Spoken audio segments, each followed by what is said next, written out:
but at 80, it is too late. A week. Yet fortune cannot recompense me better than to die well, and not my master's debtor. Oh.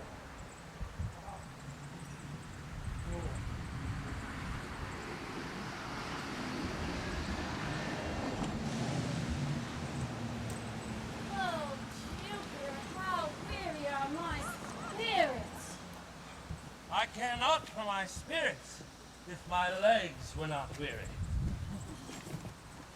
I could find it in my heart to disgrace my man's apparel and cry like a woman, but I must comfort the weaker vessel, and doublet and hose ought to show itself courageous to petticoat.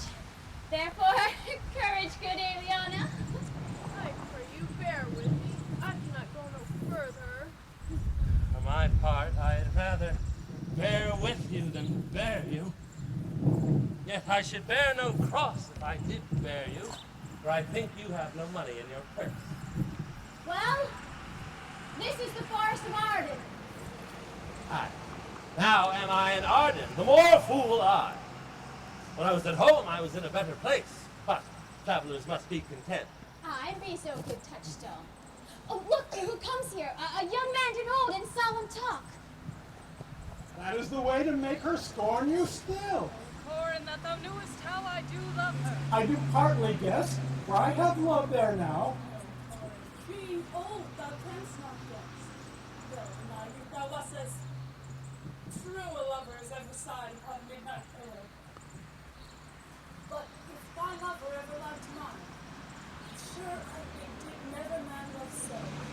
How many actions most ridiculous hast thou been drawn to by thy fantasy? Into 1,000 that I've forgotten. And thou didst then never love so heartily. If thou rememberest not the slightest folly that ever love did make thee run into, thou hast not loved.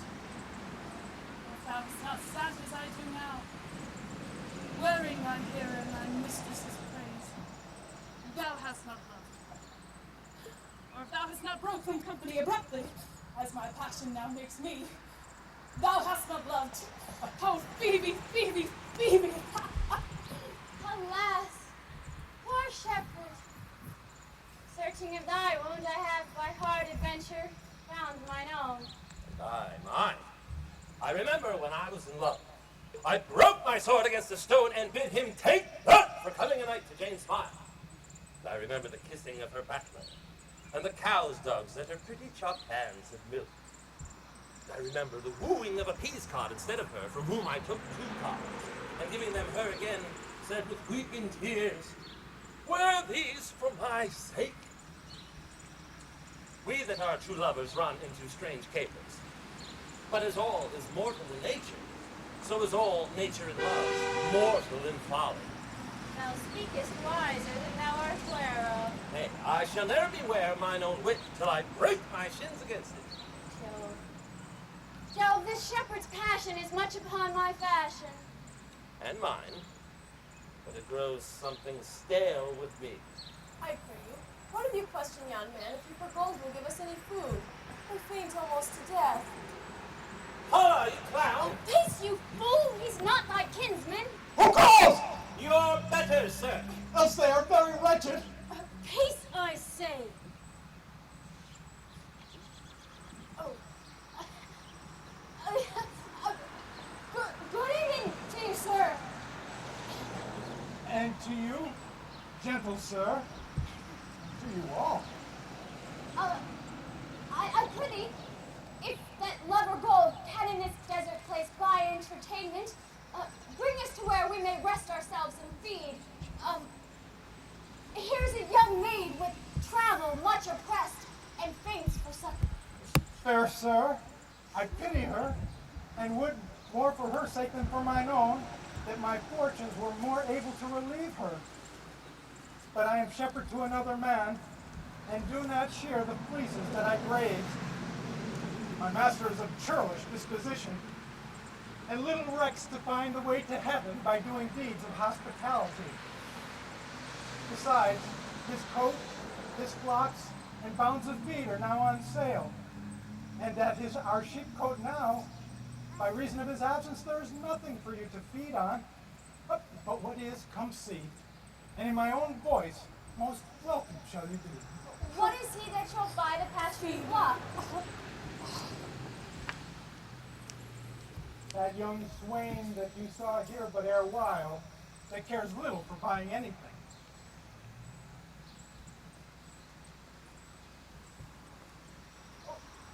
I pray thee, if it stand with honesty, buy thou the cottage, pasture, and the flock, and thou shalt have to pay for it of us. And we will mend thy wages. I like this place and can willingly waste my time in it. Assuredly, the thing is to be sold. Go with me, and if upon report you like the soil, the profit, and this kind of life, I will your most faithful feeder be, and buy it with your gold right suddenly.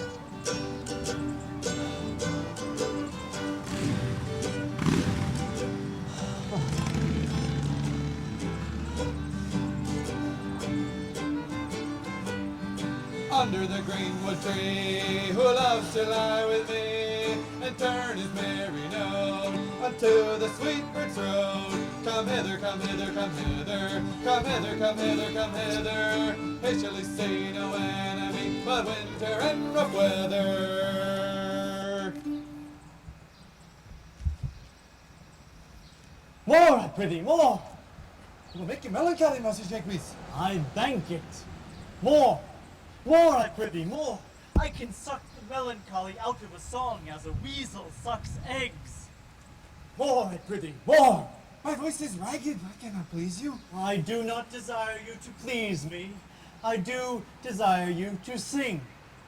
Come, more, another stanzo. Call you on stanzos! What you will, Monsieur Jacques. Nay, care not for their names, they owe me nothing. Will you sing? More at your request than to please myself. I thank you then, as much as I thank any man. But that they call compliment is like the encounter of two dog apes. When a man thanks me heartily, methinks I have rendered him a penny, and he gives me the beggarly thanks. Come, sing, and you that will not, hold your tongues. Well, I'll end the song. Sirs, cover the while. The Duke will drink under this tree. He hath been all this day to look you. And I have been all this day to avoid him. I have been, he is too disputable for my tastes. I think of as many matters as does he, but I give heaven thanks and make no boast of them. Come, Warble, come.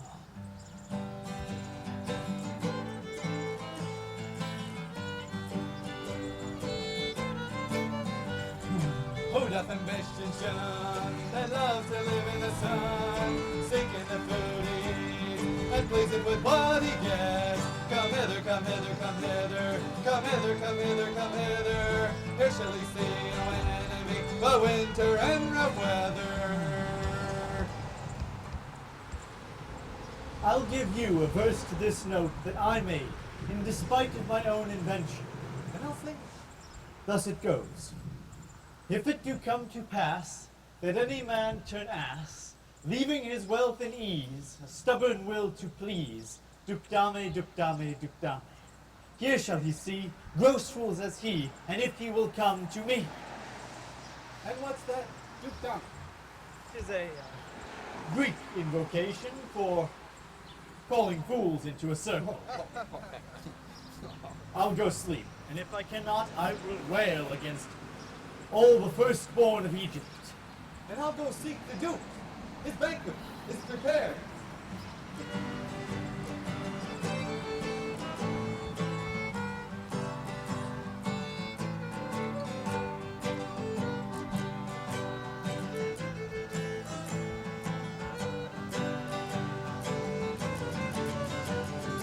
If it do come to pass that any man should turn ass, seeking his wealth and ease, a stubborn will to please. Duke dummy, Duke dummy, Duke dummy, Duke dummy, Duke dummy, Duke dummy. Hastily seek gross fools is he, and if he will come to me.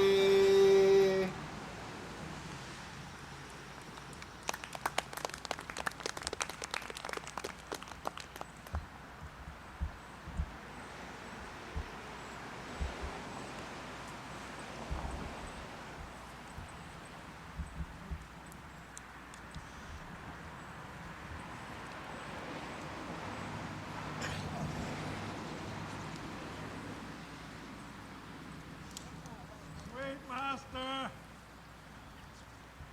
I can go no further. Oh. I die for food. Here. Lie I down. And measure out my grave. Farewell, kind master. Oh, why, how now, Adam? No, greater heart in thee. Live a little, comfort a little, cheer thyself a little. If this uncouth forest give anything savage, I will either be food for it, or bring it for food to thee.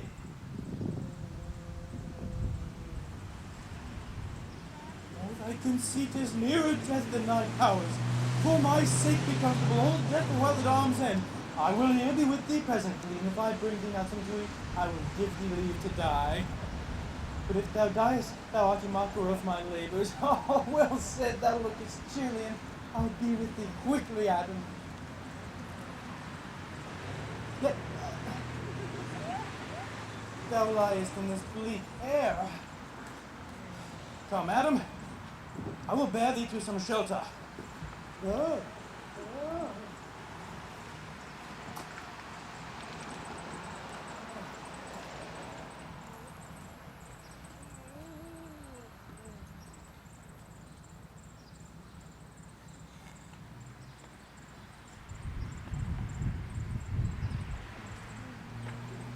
There, cheery, goodly. I will bear thee to some shelter. Thou shalt not die for lack of a dinner, if there live anything in this desert.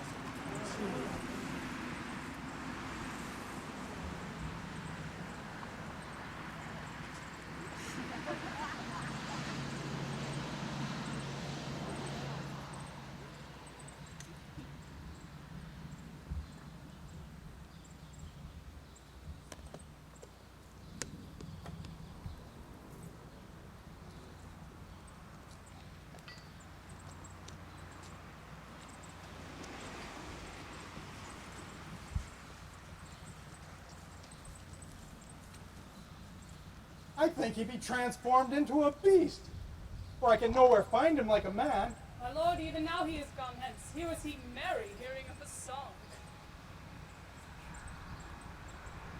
If that compact of jars grow musical, we shall soon have discord in the spheres. Go seek him. Tell him I would speak with him. He saves my labor by his own approach. Why, how now, monsieur? What a life is this that your poor friends must rule your company? What, you look merrily? A fool. A fool. I met a fool in the forest. A motley fool, a miserable world. As I do live by food, I met a fool who laid him down and basked him in the sun and railed on Lady Fortune in good terms, in good set terms, and yet a motley fool. Good morrow, fool, quoth I. No, sir, quoth he. Call me not fool till heaven hath sent me fortune. And he drew a dial from his poke, and looking on it with lackluster eye, says very wisely, it is 10 o'clock. Thus we may see, quoth he, how the world wags. For 'tis but an hour ago since it was 9, and after 1 hour more 'twill be 11. And so from hour to hour we ripe and ripe, And then from hour to hour we got and got, and thereby hangs a tale. When I did hear the motley fool thus moral on the time, my lungs began to crow like chanticleer that fools should be so deep contemplative. And I did laugh, sans intermission, an hour by his dial. A worthy fool, oh noble fool, motley is the only way. What fool was this? Oh, worthy fool, one that hath been a courtier, and says that if ladies be but young and fair, they have the gift to know it.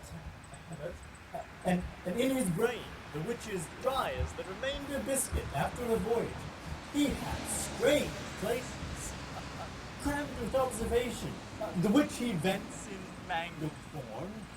Ah, that I were a fool! I am ambitious for a coat of motley. Thou shalt have one.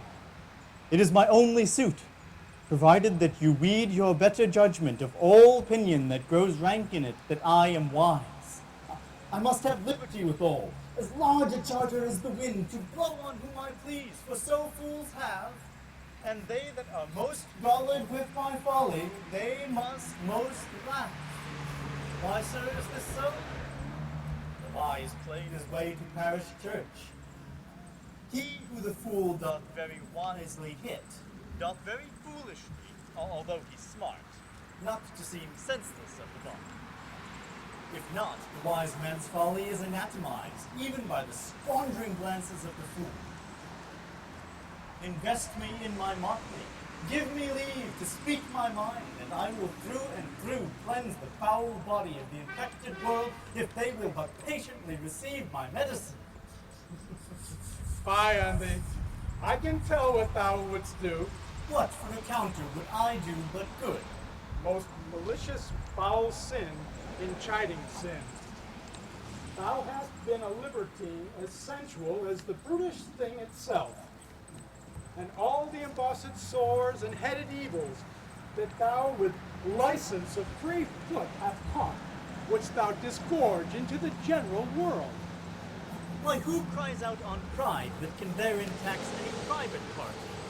Doth it not flow as hugely as the sea, till that the weary very means do ebb?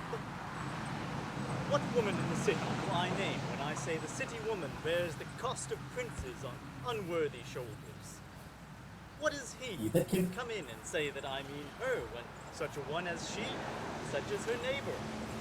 And what is he of basest function that says, his bravery is not on my cost, thinking that I mean him, and therein suits his come on. Art thou thus golden, man, by thy distress? Or else a mere ruder despiser of good manners, that in civility thou seemest so empty? You touch my vein at first. The honey point of bad distress hath taken me from the show of smooth civility, yet I am inland bred and I know some nurture. Forbear, I say! He dies that touches any of this fruit till I and my affairs are answer it. And you will not be answered with reason. I must die. What would you have? Your gentleness shall force more than your force move us to gentleness. I almost died for food. Let me have it. Sit down and feed, and welcome to our table.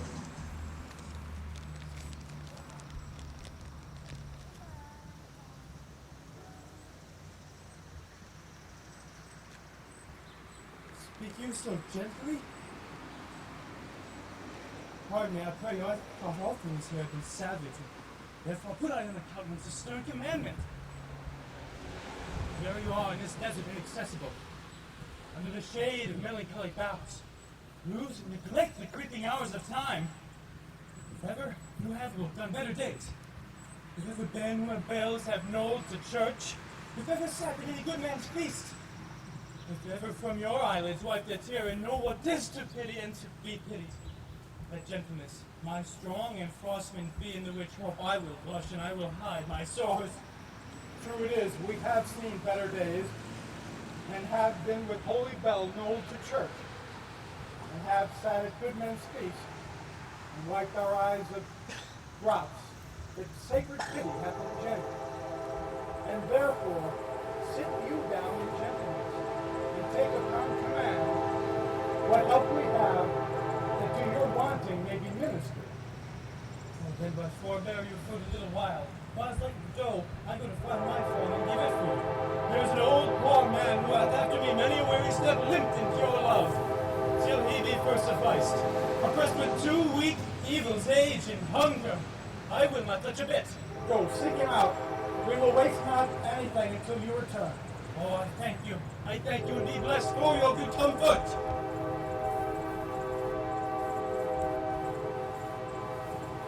Thou seest, we are not all alone unhappy. This wide and universal theater presents more woeful pageants than the scene wherein we play it. All the world's a stage, and all the men and women merely players. They have their exits and their entrances, and each man in his time plays many parts, his acts being 7 ages. At first, the infant, mewling and puking in the nurse's arms. Then, whining schoolboy, with satchel and shining morning face, creeping like snail unwillingly to school.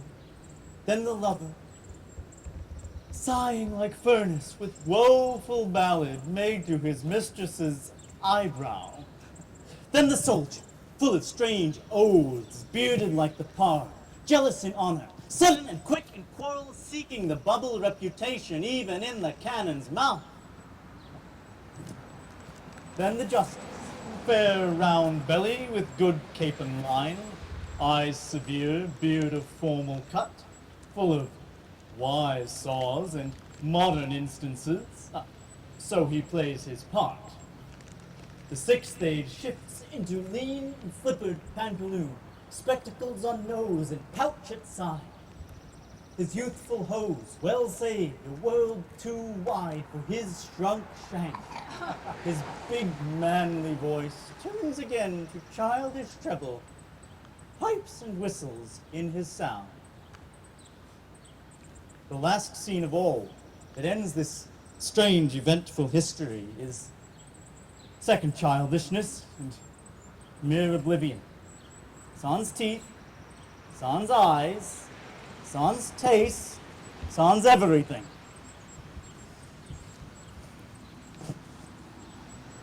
Welcome. Set down your venerable burden and let him feed.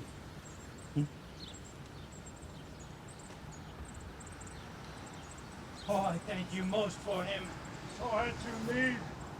I scarce can speak to thank you for myself. Welcome. Fall to. Give us some music, and good cousins, sing.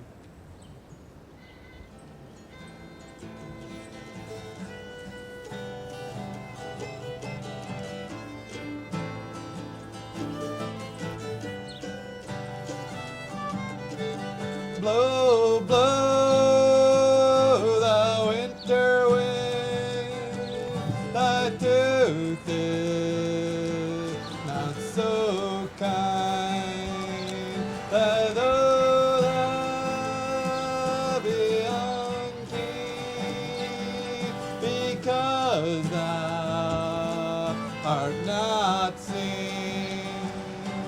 Hey ho!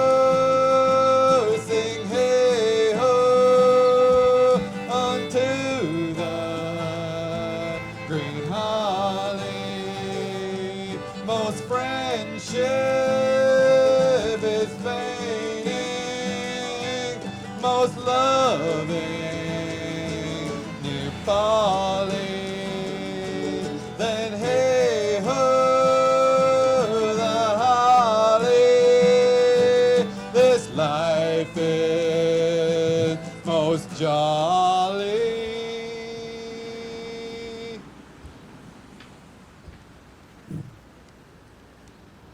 Not see him since. Sir, sir, that cannot be. But were I not the better part, yea, mercy, I should not seek an absent judgment in my revenge, thou present. But look to it. Find out thy brother wheresoe'er he is. Seek him with care.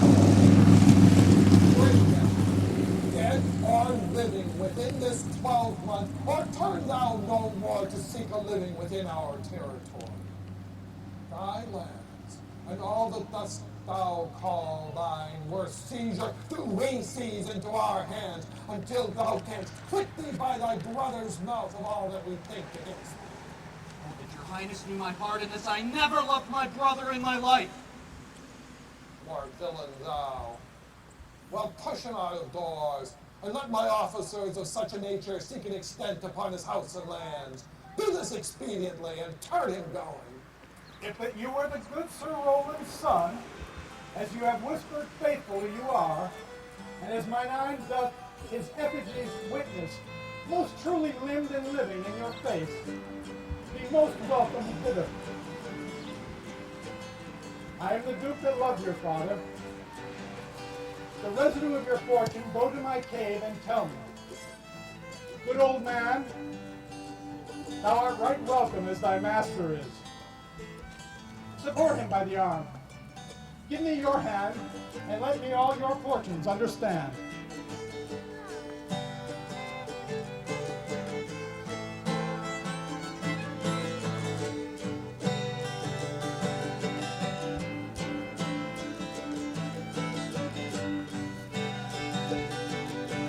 Freeze, freeze, thou bitter sky, thou dost now bite so nigh, thou though the waters pour, thy sting is not so sharp. Hey ho, sing hey ho unto the great holly. Most friendship is fading, most loving their folly. Then hey ho, the holly, this life is most jolly.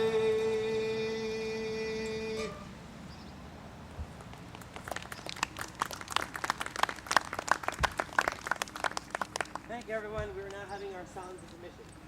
So we have.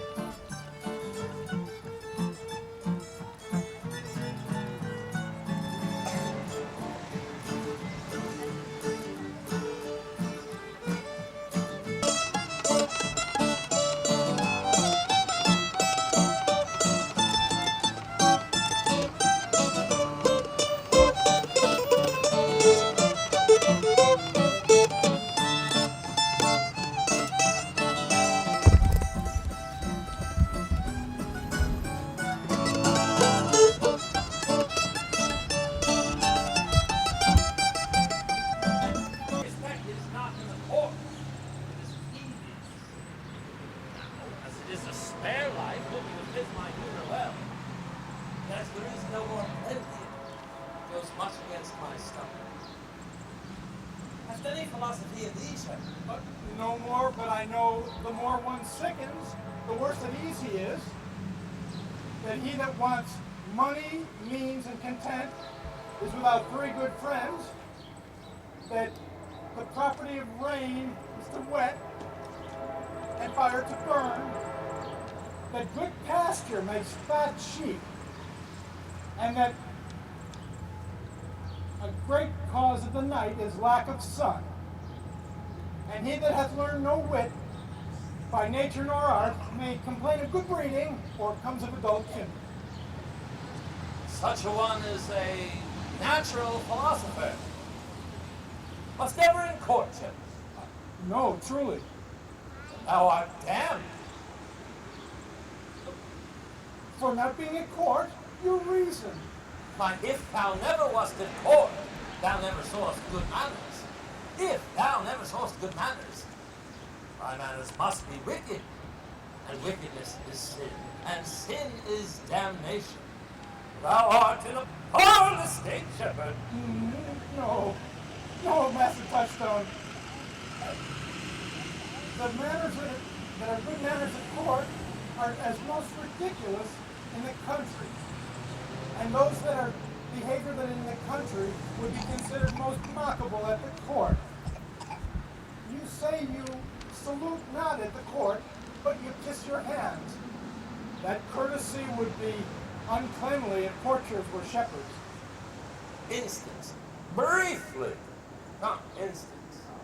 Why, we are still handling our ewes, and their fells, you know, are greasy. Does not your courtier's hands sweat? Is not the grease of a mutton as wholesome as the sweat of a man? Shallow, shallow. A better instance, I say. Come. Besides, our hands are hard. Your lips will feel them the sooner. Shallow again. A more sounder instance. Come. And oft times our hands are tarred with the surgery of our sheep.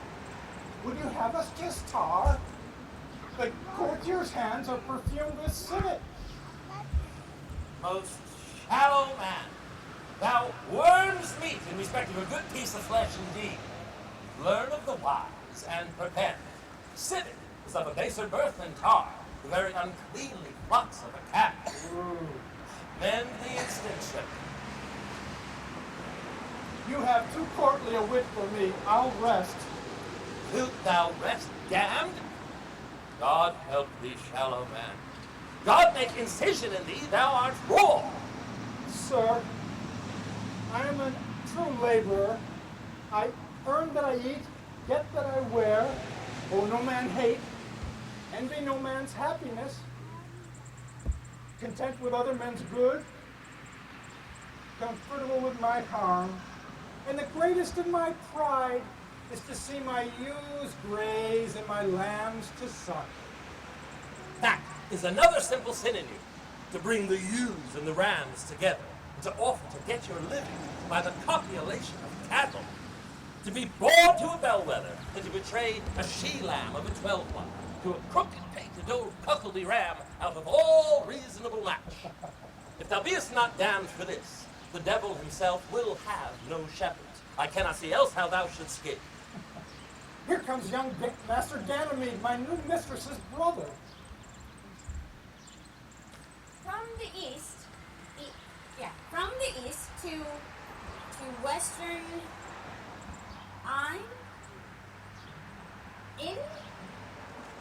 End. From the east to western end, no jewel.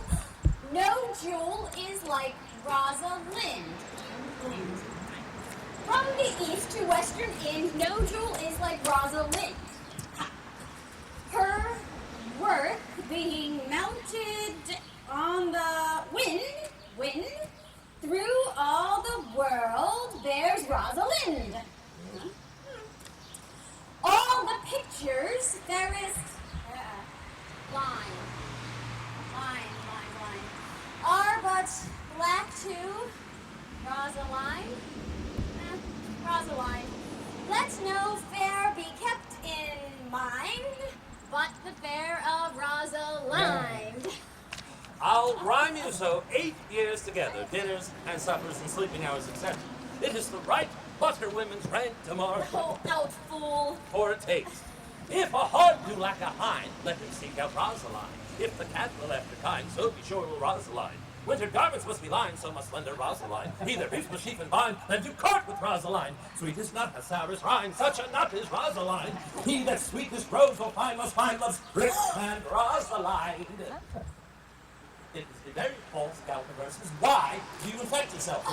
He's so full, I felt him on a tree. Truly, the tree yields bad fruit. Well, then I'll graft it with you, and then shall I graft it with the meddler, and that shall be the earliest fruit in the country, for you'll be rotten ere you'll be half ripe, and that's the right virtue of a meddler. You have said, but otherwise we know let the forest judge. Please stand aside. Here comes my sister reading. Why should this a desert be? For it is unpeopled snow, tongues talking on every tree, that shall civil sayings show. But upon the fairest boughs, or at every sentence end, will I, Rosalinda, write, teaching all that read to know the quintessence of every sprite, heaven would and little show. Therefore heaven nature charged that one body should be filled with all graces wide and large, nature presently distilled. Helen's cheek, but not her heart. Cleopatra's majesty. Atalanta's better part. Sad Lucretia's modesty. Thus Rosalind of many parts by heavenly synod was devised. Of many faces, eyes, and hearts to have the toughest dearest prize. Heaven would that she these gifts should have, and I to live and die her slave. Oh, most gentle Jupiter! What tedious homily of love have you wearied your parishioners withal, and never cried, have patience, dear people. How now? Go back a little. Shepherd, you too. Come, shepherd, let us make an honorable retreat, though not with bag and baggage, yet with scrip and scrippage. Didst thou hear these verses? Aye, and more too, for some of them had in them more feet than the verses could bear. That is no matter, the feet might bear the verses. Aye, but the feet were lame and could not bear themselves without the verse, and therefore stood lamely in the verse. Didst thou not wonder how thy name should be hanged and carved upon these trees? I was 7 of the 9 days out of wonder till you came. For look here, what I found on the pine tree. I was never sober, I'm since Pythagoras' time, that I was an Irish rat that I can hardly remember. Sure you have done this. Is it a man? And a chain, which you once hung about his neck. Change you color? Nay, but who is it? Lord, Lord, it is a hard matter for friends to meet, but mountains may be removed by earthquakes and so encounter. Oh, nay, tell me who it is. Is it possible? Nay, I pity with most petitionary vehemence. Tell me who it is. Oh, wonderful, wonderful, and most wonderful and wonderful again. Now, good my complexion, dost thou think that though I am caparisoned like a man, I have doublet and holes in my disposition? 1 inch of delay more is a south sea of discovery. I prithee, tell me who it is, and speak apace. I would thou couldst stammer, that thou could pour this concealed man from thy mouth like wine comes from a narrow-mouthed bottle, either too much at once or none at all. I prithee, take the cork from thy mouth, that I may drink thy tidings. So you may put a man in your belly. Is he of God's making? What manner of man? Is his head worth a hat or his chin worth a beard? Nay, he hath but a little beard. Oh, well, God will say more, the man be thankful. Let me stay the growth of his beard, if thou delay me not the knowledge of his chin. It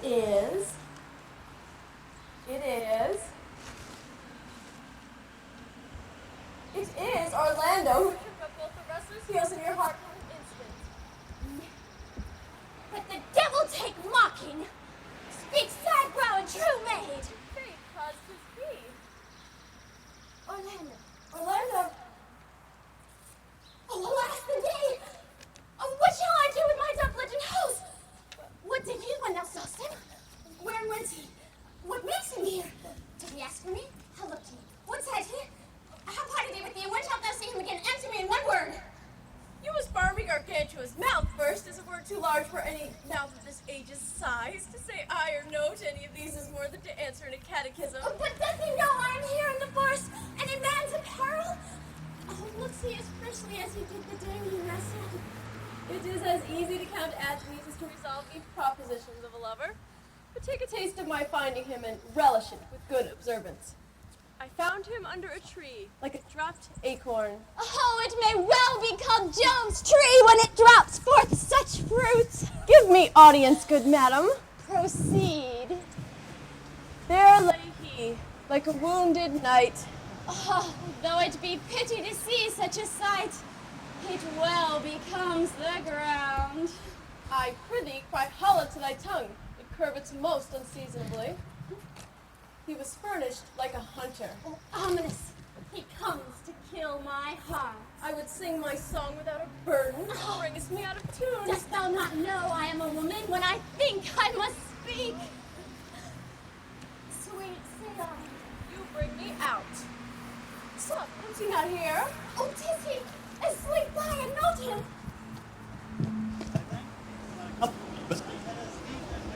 Hello. And I thank you too, but for society's sake, I thank you too for your fashion. God be with you. Let us meet as little as possible. I do desire we may be better strangers. I pray you, more trees with the writing of love songs on their barks. I pray you might not mark my verses by reading them ill-favoredly. Rosalind is your love's name? Yes, just. I do not like your name. There was no thought of pleasing you when she was christened. What is her stature? Just as high as my heart. You are full of pretty answers. I think you have been acquainted with goldsmiths' wives and conned them out of rings. Ha, not so. But I answer you at pendant cloth, from as you have studied your questions. You have a nimble wit, I think it was made of Atalanta's heat. Come, let us two sit down and rail against our mistress the world in all our misery. I will chide no breather in this world but myself, against whom I know most faults. The worst fault you have is to be in love. This is a fault I would not change for your best virtue. I am weary of you. Well, by my troth, I was seeking for a fool when I found you. The fool is drowned in the brook. Look but in and you'll see him. Therein I shall see my own figure. Which I take to be either a fool or a cipher. Tarry no longer with you. Farewell, good Signor Love. I am glad of your departure. Adieu, good Monsieur Melancholy. I shall speak to him like a saucy lackey, and under that habit play the knave with him. Do you hear, Forrester? Very well. What would you? I pray you, what is the o'clock? You should ask me what time of day. There is no clock in the forest. Then 'tis no true lover in the forest. Else sighing every minute and groaning every hour would detect the lazy foot of time as well as a clock. Why not the swift foot of time? Had that not been as proper? By no means, sir. Time travels with diverse paces and diverse persons. I'll tell you who time trots withal, who time ambles withal, who time gallops withal, and who he stands still withal. I prithee, who doth he trot withal? Marry, he trots hard with the young maid between the interim of her contract to marriage and the date is solemnized. If the interim be but a 7 night, time's pace is so hard it seems the length of a 7 year. Who ambles time withal?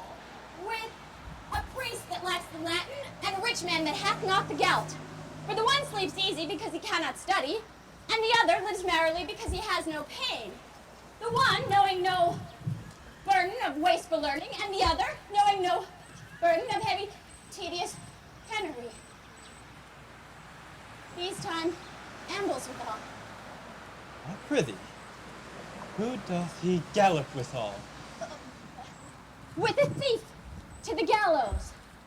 For though he go as softly as foot can fall, he thinks himself too soon there.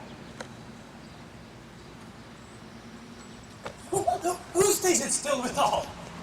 With lawyers in the vacation, for they sleep between term and term, and they perceive not how time moves. Where dwell you, pretty youth?